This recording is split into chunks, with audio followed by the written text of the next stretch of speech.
You clicked on my video out of curiosity, and I'm so glad that you did. This is Hypnovision Studios, and I am your host. You can call me Nick. You can call me Nicholas. You can call me the Hypnotic DJ. But one thing's for sure, you cannot call me shallow. And I think today's video is going to be waking up to symbolism. I'm so happy and grateful that you're here, and I want to invite everyone in the sound of my voice right now to leave a comment. Tell me where you're from. Let me know what the weather's like, just some kind of interaction, because I'd really like to hear from you.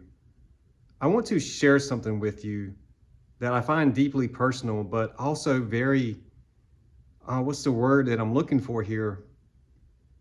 It's very enlightening. It's very intriguing. It makes your brain tingle, so to speak. I recently done a video called Television Like You've Never Seen It Before. One of those concepts in that video is the fact that your brain is always transcribing, decoding, and building mental pictures as you hear things, as you experience things. But it really lit me up when I started to think about it as, if you were to close your eyes right now and hear the sound of my voice, the sheer sound of my voice going into the microphone, being transmitted up to YouTube and then eventually out to the public and eventually to your speakers. And then from your speakers to your ears. From your ears, the electrical impulses inside of your brain is carrying that signal and helping you to hear what it is I'm saying. Not just the words, but the tone, the vibrational tone. And I find that to be very, very interesting, because first, those electrical impulses came from my brain before they entered the airwaves and into the microphone. Very interesting. So there's, in the old world of things, right, we talk about the ether and we talk about aether. I guess depending on different regions, it's either spelled with an E or spelled with an A. So ether is another one of those unseen forces. We know it's there. We can breathe the air into our lungs, and air gives life to us, right? But it also carries and transmits data. There are literally thousands and thousands, billions. I don't even know what the real number of this would be, but all the different cell phone conversations that are happening right now, all the different radio stations, XM, FM, and then you have your satellite, and then you have all kinds of other electrical transmissions in the air that we cannot visually see with our eyes. We know that it's there. And I find that to be very interesting. I think it was around a year and a half ago when they started to initiate 5G in the area that I live in. I also started to experience some weird things during that time span. I started to have abnormal thought patterns, which, to the awareness of consciousness, right? You think, well, that's strange. Is that an intuitive thought, or is that something, I don't know where that's coming from. Why would I have that thought? It's completely out of left field. And that's where I want to talk about mindfulness, because when we get full, right, our brain is full, and we have, scientifically, there's studies that show that 70 to 80,000 thoughts a day. And out of those, we repeat about 80% of those the following day and the day after that. So mindfulness, right? The mind is full of stuff, and then we empty it out so that we can find new room to put stuff, right? If we use the analogy, the metaphor of cleaning out your closet, I'm sure that you would find stuff that you probably haven't used or wore in some time. You could take that metaphor and say, I'm going to do a spring cleaning on my house. And you start to find things that you forgot you had. You find things that you have some kind of sentimental attachment to. Maybe it really serves no purpose, but there's an emotional attachment to having that in the house. That's the only reason why you haven't gotten rid of it, right? Honestly. So it really goes to show the human nature to emotionally attach to physical things, to emotionally really put an anchor into something, right? And that's something that I've learned over the past few years, like really brought to my attention full front. Emotions, right? When we think about emotions, specifically for me, I think about energy. And it really, for the first time in my life, helped me to start to manage my own emotions and be able to keep them balanced out, because it's not personal. That's something else I'd like to get to here, because I used to take a lot of things really personal, and that is a form of attachment emotionally, right? Everybody wants to do a good job. They want to be seen as a good person. They want to have people look up to them. There's so many different things, right, when it comes to how we want to be seen. But how do we see ourselves? This is kind of where a divide starts to happen within the human psyche, within the brain states of our conscious awareness. There's that voice of doubt that comes up sometimes, the voice of overthinking, the voice of this and the voice of that. When you start to see the energy, not just the emotion, when you see it as energy, then you would start to understand the voice of anger, the voice of hurt, the voice of love, compassion. So if you could label it like a radio station, then you can start to really understand what emotional state of being you are currently tuned into. This is a self-awareness reflection thing, and I find it to be very intriguing, because for me, a few years ago, when I had this awakening to like this radical shift in how I see the outside world, I started to write in my affirmations. I identify as the formless I of imagination. It is formless. It is a blank slate. Now, does that mean I identify with nothing? No, this was a form of detachment, emotionally disconnecting myself from being attached to outcomes. What does that mean, to be attached to an outcome? I'll be happy when I get this new job. I'll be happy when I get this new car. I'll be happy when I finally get to do X, Y, or Z. That's a form of being attached to something that has not happened yet. So then we start to hinge so much worry, so much thinking, so much of our energetic energy in our brain starts to be set aside, right? We're setting this aside so we can hold a mental cue, and not just hold a mental cue, but we are keeping that thought alive. We are just holding space, right? So I started to really understand this a few years ago, and it was not something I could explain right away. Sometimes in our lives, we will have this deep inner knowing that is hard for us to explain. I'm sure most of you out there in some form or fashion has had that inner knowing that you just can't put words to it.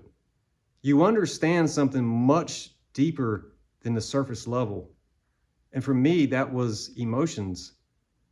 Actually, I was in the middle of taking a shower, and I had this, if you want to call it a premonition, you want to call it a vision, you want to call it a download, you want to call it God speaking to you, or discernment, or intuition, whatever you want to call it, that's what it was.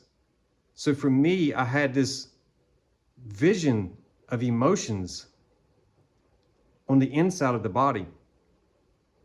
Now, it's taken a long time on my channel to get a lot of stuff out and to take it from what the soul understands, the inner knowing understands, and through that whole process that I opened the video with the electrical impulses, transcribing and describing that, to put it on paper, to write it out, to empty out my mind full of stuff. And I find that very interesting. I saw emotions as different energetic cords. And I saw how, just as a spider web is, right? A spider can sense something when it lands in its net or its web. It can feel the vibration, right? So I started to see and visualize in that dream or daydream, if emotional cords are rubbing, right, it causes friction. When we think about something that happened in the past, we withdraw the memory, we pull the memory back up, and if there's an emotional attachment, a sentimental attachment, we are also pulling on that as well. So if we are pulling on things that are crisscrossed, or emotional tanglement, as some people will call it, we are rubbing, right? We are causing tension. And just how a spider can sense, right, through the vibrations, that is what we are feeling in our body when that happens. I was like, and I couldn't put it into words. There was no way that I could explain what I was seeing. Since that time, I've really reflected on a lot of things in my life. And now I see that there were times where people thought I was cuckoo. People thought I was crazy. People thought I was talking weird gibberish. I actually know this to be a fact, because there's been a lot of times where people don't know that I hear, or don't know that I'm aware of the things that they have said about me. I don't take it personal. This is the other part. Learning to not take things personal. If someone says something about you that you don't like, does it make it true? Do you feel the need to defend yourself? That will set you free. You don't have to explain yourself in every situation. You don't have to over-explain yourself. You don't really owe anyone anything. It is your life, your story. You are the captain of your vessel, right? And if you think about it on a deeper symbolic level, your brain is encased in darkness inside of your skull. Your body is 70 to 80% water. And there's also electrical impulses always shooting through your body. So the human body is a very complex, sophisticated, highly advanced system with consciousness, with free will to choose. Now, you may say, I don't have free will, I have to pay taxes. I don't have free will, I have to work a job. I don't have free will because I have all of these responsibilities. But that's where imagination really shows you otherwise. That's also when you start to realize that you do have control over your responses. When you don't take things personal, you don't absorb what someone else says about you as true. And that is a part of emotional intelligence. That is also part of being able to detach from an outcome, to not have that emotional attachment of trying to meet expectations that are unrealistic, or to try to impress, or to people please. Now, I've said this a few times to people I actually know. I'm not here to be your best friend. What does that mean? It doesn't mean that I have bad intentions for you. It doesn't mean that I'm out to get you. What I mean is, first and foremost, I am my own best friend. And I will always give myself the type of advice that I would want someone to give me that was my best friend on the outside. So when I try to give people advice, I try to think deeply about, well, if it was me, how would I approach it. So I have a very different working mindset than some people, because for the longest time, having to figure out so much on my own. I don't have a college degree. I barely graduated high school. And from the moment I was 15 years old, I was working as a camp counselor for the Boy Scouts. And by the age of 16, like most people, I was working a regular job. And here I am, 45 years old. I still have a job. And I have other incomes on the outside of my day job. But if I was to circle back around to the emotional chords for just a minute, if we start to label those different voices, right? The voice of doubt. Oh, I don't know. I'd like to do this, but I don't think it's going to work out. I would want to do that, but it's probably, it's not going to work out for me. Someone else always gets the things that I would like to have for myself. You can start to understand the energy and the emotion. Also, the chemistry of how the brain is set up and the levels of water that is in your body, the levels of how your chemicals are dialed in. Now, when we're younger, when we're teenagers, we don't think about stuff like this. When you're a teenager, you feel like you're going to live forever. You got so much time left. There's so many things that you're not really taking serious when you're really young, right? Admittedly, I was one of those people. But I started to, in the last few months, connect another dot with the emotional chords that I didn't see before. And that is I think it's called the fascia, that connects the bone to the muscle and ultimately what the skin is attached to. When you start to Google and look at the images of fascia, it's like fibers, right? The human bones have a piezoelectricity effect to them. So does the pineal gland, which means it can store energy. And energy always has to have a positive and negative and neutral for it to function properly. So one of the things that I learned about that was the skeleton of the human body can hold energy. When we think of a tuning fork, right? I think I done a video where I did a graphic of this, and I turned the skeleton upside down so the feet were pointing up, and the human skeleton looks like a tuning fork. So there's, like I said earlier, a very complex system within the body that's very hard to explain, right? How do you explain consciousness? Where does it come from? Where exactly in the brain is that consciousness? Where is that voice you hear in the side of your head? How does all this even work, right? You have bone structure. You have the flesh of the body. You have muscles. You have electrical system. And there's water contained all within the body. And then your perception and your five senses and so many things that just make it possible for you to even exist. And here we are in the outside world, worried about throwing away something because we have this emotional or sentimental attachment to it. We give money more value than we do connection with other people.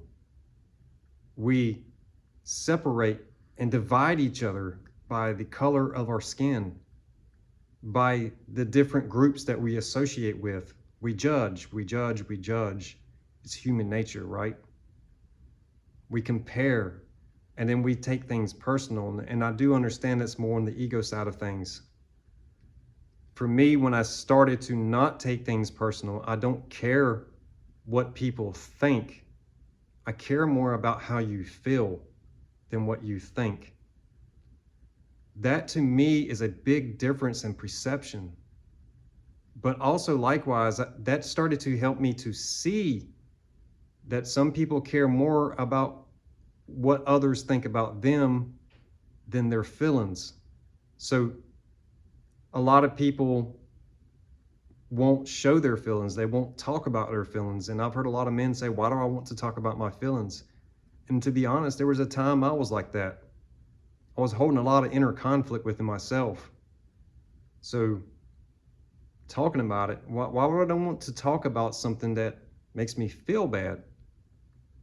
But when I came across the Neville Goddard's teachings, you know, specifically the feeling is the secret, it helped me to understand exactly what feelings are. Not only that, but the section when I came to where it talked about disease and breaking words down, dis-ease. To speak out what it is that is hurting you is a form of releasing it. Sometimes we don't necessarily have to speak it to another person. Me personally, getting on the microphone in the early days of starting this channel and just having headphones in, trying to listen to my voice. Now that was interesting because hearing it in real time really caused me to have to like focus and concentrate really hard on not tripping myself up in my speech trying to listen. So it's like speaking and listening actively at the same time. That really is a tax on the brain to try to turn everything right here in your face, right? And listen to your own tone. But another thing happened during that process where I was emotional at that time, like really emotional, really sad, going through a lot behind the scenes. And once I started to talk on the microphone, a lot of stuff started coming out. I would play these recordings back and I would sit there and listen to them. And I started to really hear what it was I was saying about myself. And I started to like have this light bulb moment, like, whoa, dude, you're not what people say you are. Why are you saying that about yourself? You're not that person. And it was an eye-opening experience for me. It really changed my life. And it's one of the biggest reasons I continue to make videos now. Every time I feel like giving up, I look at my playlist, my own playlist, and I'm like, wow, who would have ever thought it was going to be you doing this? Who would have ever thought that you had this in you? And also talking on the mic and listening to my own recordings, I can also tell you that when people talk, right, if you're silent and listen long enough, you'll learn a lot about other people. And I learned a lot about myself just listening to the things that I was saying out loud. It was like, wow, dude, we need to have this talk, right? So one thing led to another, and eventually I started to record on the mic and I started to post videos. And I've said this before, I helped my daughter with reading a little bit, and I started to do like kids stories. And then I started to do my own narration to romantic style stories, but this is really centered around a place called the Soul Center, which is the heart space.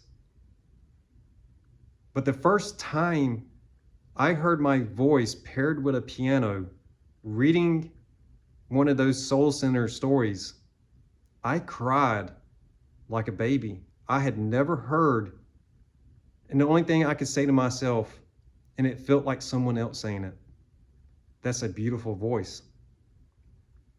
And I was like, why did no one ever tell me? I sat there and I cried listening to it, and I listened to it over and over and over, just in this stunned state, really. Like, I did not know I had that in me. It was both inspiring, but at the same time, there was a bit of bittersweetness to it because, again, no one told me that my voice could sound that way. I spent so many years of my life walking around with inner conflict and holding on to pain and dragging around all the stuff that, you know, I felt like I wasn't worthy. I felt like I didn't deserve to have something better in my life. And sure, I get it. There have been people, even in recent times, that, you know,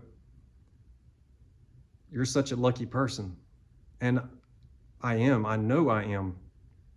I'm very grateful for everything that I have. And I'll be honest with you guys, I've not had help. I've maintained a second job for well over 20 years. I don't watch TV. Like, if you were to ask me about any current TV show, I really couldn't tell you. I don't, I guess there's really no way to put this, but I feel internally like I always need to be doing something, and I always need to be producing something of value with my time. And as a person who grew up with not having money or access to money, or parents that had a lot of money, they were very tight financially. I learned to build stuff, and I was inspired by my own grandpa, who had a woodworking shop. Now, granted, my grandpa was an uneducated man as far as college and high school and that kind of stuff goes, but he would build stuff. And I remember as a child going and helping him and stuff like that. But it's like that movie, right? If you build it, they will come. I remember well over 20 years ago, visualizing myself playing in a DJ booth long before I actually became a DJ. So your dreams and your visions eventually do happen. Whether you're paying attention to it actually unfolding or not, and being present in the moment to enjoy it, is another thing. But the whole thing of this is about the emotional aspect, the emotional body, right? Because there are 3 different types of the body, right? You have, or maybe more. I'm not like a PhD or a professor or I don't have all of these certificates that says that I'm an expert on something, but I do a lot of critical thinking. So you have the consciousness, right? You have the body, you have the skeleton, and then you have all these other systems that have to work together to make it even work in the first place. So the inside of us is the places that even we can't see. And something that's very interesting is you've never seen your own face. Think about it. You've seen it on a camera. You've seen it in a mirror, maybe even on a reflective surface like water, but you've never seen your own face. And if you were to understand that the reflection that you see on camera in a mirror is already flipped around the other direction. So what does your face really look like to other people? If no one tells you, then you really don't know, right? That's interesting. But a side note nonetheless. Symbolism taught me a whole lot, guys, because it is a whole nother language. In 2016, there was this program that I don't know how many of you out there watching would know about this or not, but it was Q, just one letter. Now, over the course of 4 or 5 years, that movement, it started to grow, and it started to become what is known as the Great Awakening. And, some people say it's conspiracy. Some people say there's a lot of things that are said about it. But for everything that could be said about it, there's a lot to be learned there. Symbolism was one of those things that it helped me to see. It really focused on the political side of things in the outside world. A lot of us know that the government is shady, it's corrupt in a lot of different areas. I don't think all the people that work in the government are bad. That's not what I'm saying here. But the style that the questions were written in were designed to make you think for yourself. And once you started to see things, you could see the patterns and stuff. And once you can spot patterns, then you understand that if a pattern doesn't change, you can predict its future. And that, when you turn it inward onto yourself as a self-reflection tool, man, does it really open the door for the conscious mind to really explore the unknown areas that fear kept most people from going to. For me, religion was one of those things. The fear, right? That's something that is deeply associated with religion, whether most people want to realize it or not. The fear of judgment, the fear of being seen as a bad person, the fear of this, the fear of that, the fear of using your voice, the fear of asking questions, the fear of speaking up. Internally, I've always known that there were a lot of things that didn't make sense with the mainstream narrative of what we call Western Christianity. I won't dive deep into that in this video, but deeply inside of myself, there was a lot that did not make sense. Going back to the emotional attachments of things, the fascia and how those energetic emotional cords can cause friction, right?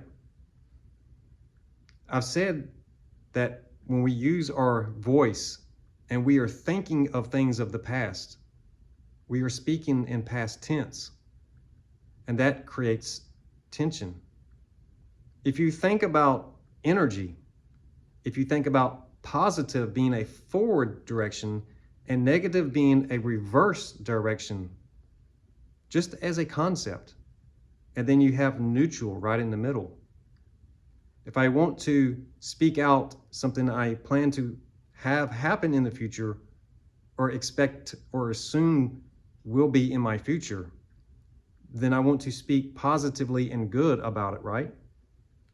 Now, it doesn't mean that every time you speak of the past, it's negative. But if you think about past tense and future tense and the tension that it creates, then you understand being grounded is neutral. It is the present. Past tense, present tense, past tense, future tense, present tense, neutral. Anything is possible from the point of the present moment. If you look at 0 as the starting point and you count to 1, right? And then if you go the other direction, it's a negative 1. So 0 is a portal between positive and negative. That's another way that you could see this. Just a lot of things that really kind of make you think, right? It's very interesting when you think about it like that. So in our speech and our self-talk and how we think about ourselves, when we hear somebody on the outside of us speaking, we are translating that electrical data and we are building inside of our imagination, and we are hearing the description of what it is the person is speaking about. We start to formulate through our emotions, and Neville Goddard's work says that we filter the outside world through our emotional state of being. So when I had these dreams and started to slow down and started to really practice being more present, I started to notice when I came to that neutral place, the place of being grounded and centered, not too much in the past, not too much in the future, just being present and being neutral about the outside world. I don't want to feel one way or the other. I don't want to be emotionally attached. I don't want to take it personal. I don't want to identify with this or that. I want to identify as that formless imagination. And from that formless state, hearing what people were saying allowed me to see a clearer mental picture.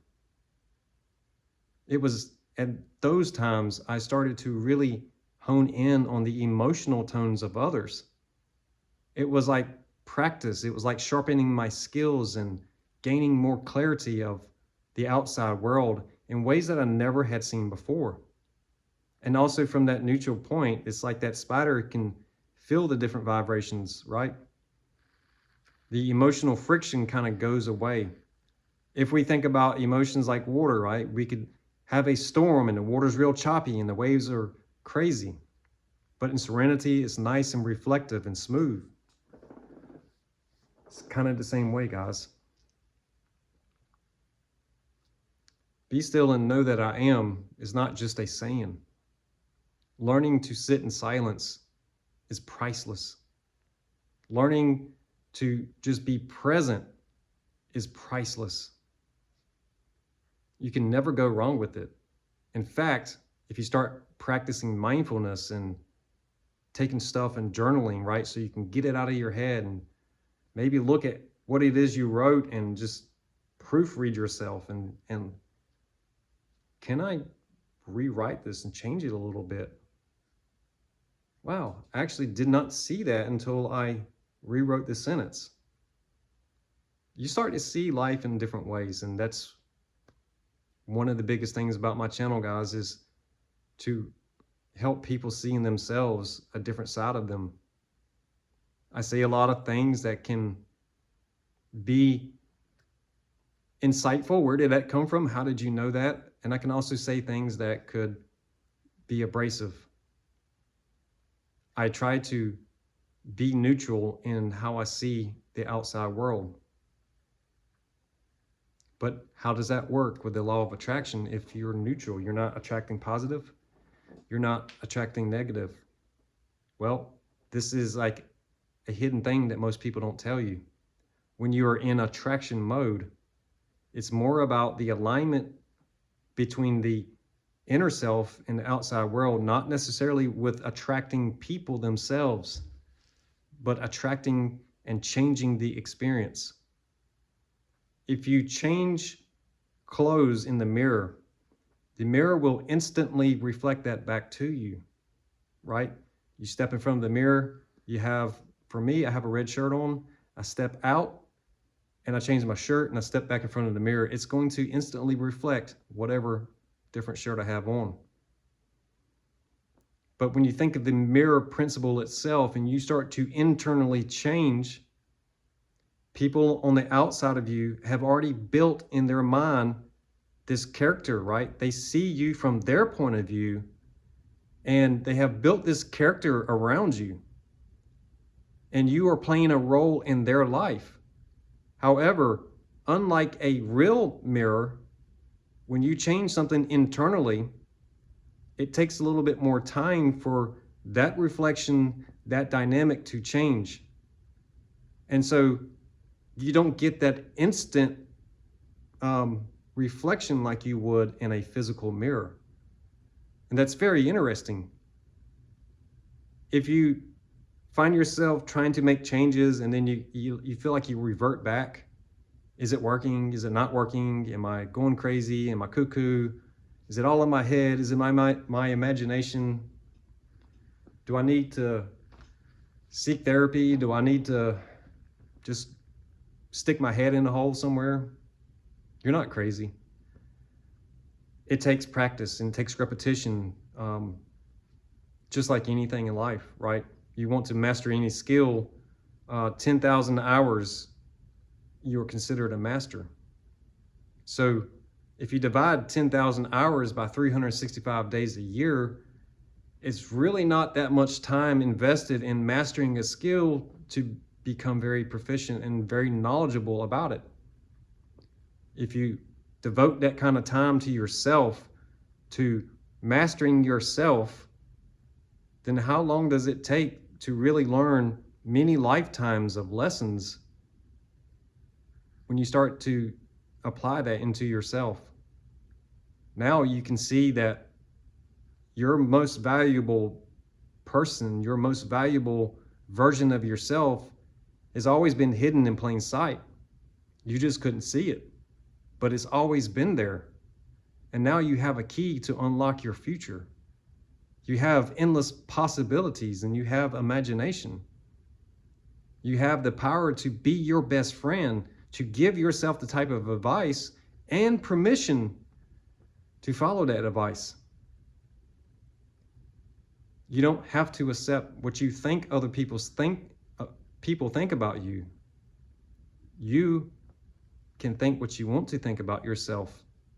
Be your own mirror. Be the reflection. Be the change you want to see in your life. And that's really what I want to share with you guys today. Drop some comments and let me know if this really makes you think, really makes your brain ponder on a lot of things, because the emotional attachment aspect of things is really interesting, especially just a simple analogy like cleaning your closet out or getting rid of something that you've not used in a long time, but you have this sentimental attachment to it. It really does highlight on a grander scale how attached as human beings are to the outside world, the physical reality. And that's why silence and meditation can teach us so much more than the outside world. I'll see you guys very soon.